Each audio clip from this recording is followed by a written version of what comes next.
And that probably leads nicely, actually, because I know people are waiting. What is this? You weren't you? I mean, this weekend, Arsenal have gone 4 wins from 4. Yep. Top of the league. Yep. Title contention. Arteta out is in the mud and all that. Rat Army being drowned in bags and all that sort of stuff. But I was told this, by yourself and a few others, you were accused of a very serious crime over the course of the weekend relating to Arsenal. Tell us about it, Lee. Well, yeah, we scored a goal in the 88th minute at home to Fulham, and it was a scrappy goal, but they all count. And I didn't celebrate that much. So yeah, obviously, me not celebrating so much is big news in the Arsenal community. Apparently, who knew? Yeah, I mean, I saw video clips, I saw tweets from people like, knew he wasn't an Arsenal fan. How dare he not celebrate that winning goal? I went and watched it, and I was like, I've seen madder celebrations, but at the same time, I was like, oh, there it is. And do you know what's funny about that? It was I think a 5-second clip or 9-second clip. Yeah, but I was sitting there, I had Photoshop open, I had OBS open, I had DAZN with the game on, all on the same Mac. I've got StreamYard open, I've got the control room on YouTube open.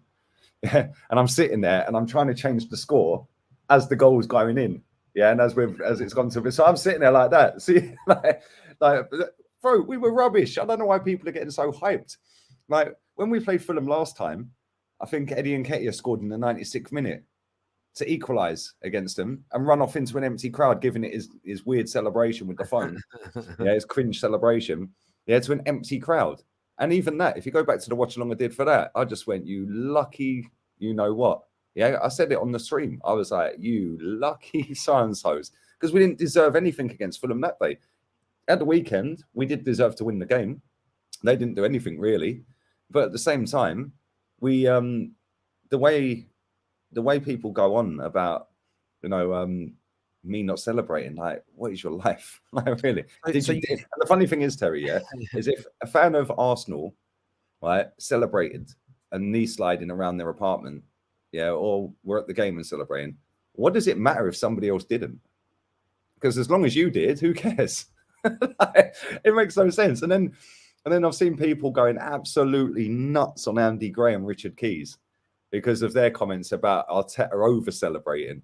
And it's just like, my God, man, like football social media at times is just hilarious, isn't it? It's like, everybody has to be seen as the most positive, best football fan. Otherwise, you're a Spurs fan. It's just like, get over it. At the end of the day, Terry, I expect to beat Fulham. Yeah, we done it in the last minute. Well, am I supposed to be knee sliding across the marble? Like, come on, you know what I'm saying? Like, it's ridiculous. Terry, I've seen games last season, yeah, where we've equalised in stoppage time or we've won in stoppage time, and I've just sat there laughing, like we're lucky, we're rubbish. Yeah, this season we started off well, 4 out of 4, but as I've said on this show and many other streams and shows, as soon as we have Thomas Partey out injured, the drop off in quality is immense. And we had Xhaka and El Neni in midfield, and it was slow. It was sideways. It was boring to watch. When Eddie Nketiah came off the bench, we were 1-0 down. All of a sudden, we had a little bit more urgency. Well, why should it take us going 1-0 down to Fulham to actually start peppering shots at their goal? Like, we should be battering them. No disrespect. And all I hear out of people is, oh, but they drew with Liverpool. I want the same Liverpool you lot are laughing at saying they're finished. So make your minds up, a Liverpool finished or a Liverpool good team? Because if they drew with them, only last week you were saying they were finished. Now Liverpool are apparently a good team because Fulham drew with them. And then Crystal Palace were 2-0 up against Manchester City, and everyone's like messaging me going, see, that Palace game wasn't so easy after all, was it? I said, yeah, don't worry. I said to one of my pals, I said, don't worry, City will batter them in the second half. And what happened? City battered them in the second half. Yeah, Crystal Palace are a good team. Yeah, don't get it twisted. But at the end of the day, we shouldn't be losing 3-0 away to Crystal Palace ever. That should never happen. Yeah, and so far, so good. But Terry, I've said it all summer. I've said it on these shows since the season started. If Thomas Partey gets injured, we're in trouble. If Jesus gets injured, we're in trouble. Now, I know it's ifs, But with some of these players, it's inevitable. And inside 3 games, Thomas Partey's out for the next 5. So is Thomas Partey? Yeah, is he going to be out for that long? He's out until the Everton game, apparently, but that includes the Europa League as well. So whether he was going to play in the Europa League, I don't know. But he's out until apparently the Everton game. He's going to miss the Everton game as well, so the game after that. And Elneny's out as well, isn't he? Elneny's out for ways. He's going to be out for weeks and weeks, apparently. So that's 2 midfielders. Zinchenko has got a sprain to his knee, but apparently he was in training today. So, but this is what I keep saying to people. Everyone's getting excited and cool. Be excited, be happy, jump for joy if we score, jump for joy if we win football matches. Cool. Yeah, but to sit there and like the post that you put out, yeah, saying somebody put out saying we're going to go invincible, like turn it in. Like, come on. Yeah. Oh, we're going to win the league. All of this, we're title contenders rubbish. Just stop it. And this is why I get the ump sometimes, because it's from one extreme to another with Arsenal. It's either Kroenke out or we're the best team in the world. Like, there's no middle, is there? It's like we don't learn. Every season we don't learn as a fan base. Like last season, Terry, we were 4 points clear in 4th place with 3 to go. And we didn't get 4th. And then this season, we win 3. And all of a sudden, we're now title contenders. Everything's changed. Bro, the teams we've played, I expect to beat, which is why I said I expect us to win 5 out of 5. And we've won 4 out of 4, and I think we'll beat Villa.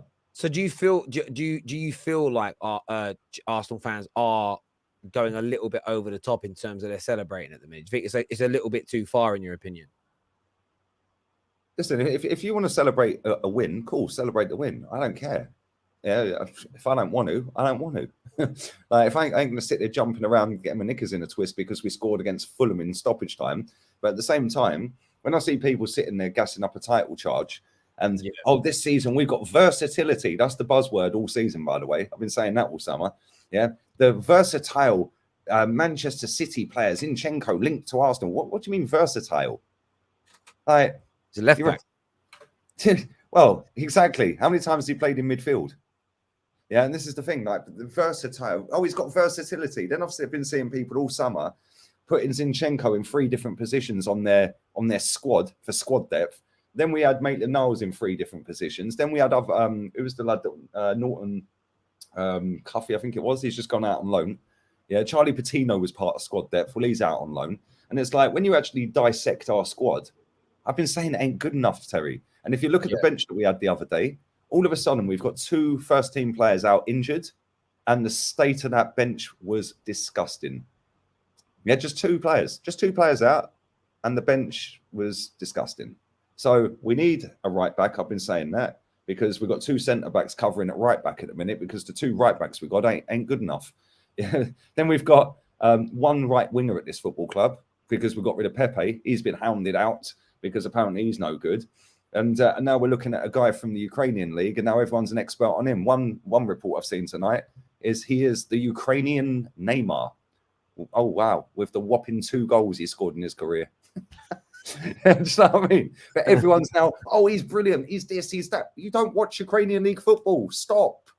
Like, come on. It's the same with, like, every time we're linked to a player, like, it's just, this is a great signing if we can get it. No, go and sign Pedro Neto, mate.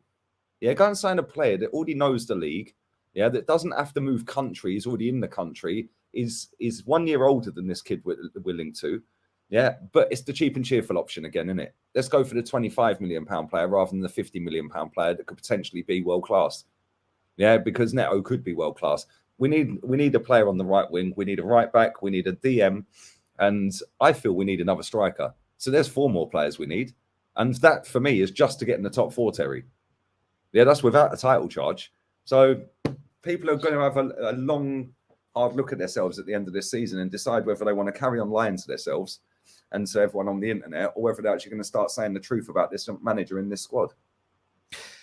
Yeah, look, I listen, I understand where you're coming from on the celebrating side of things. I do. Like you know as well as I do that I think you're a much improved team. I think you're so much better than you were last year.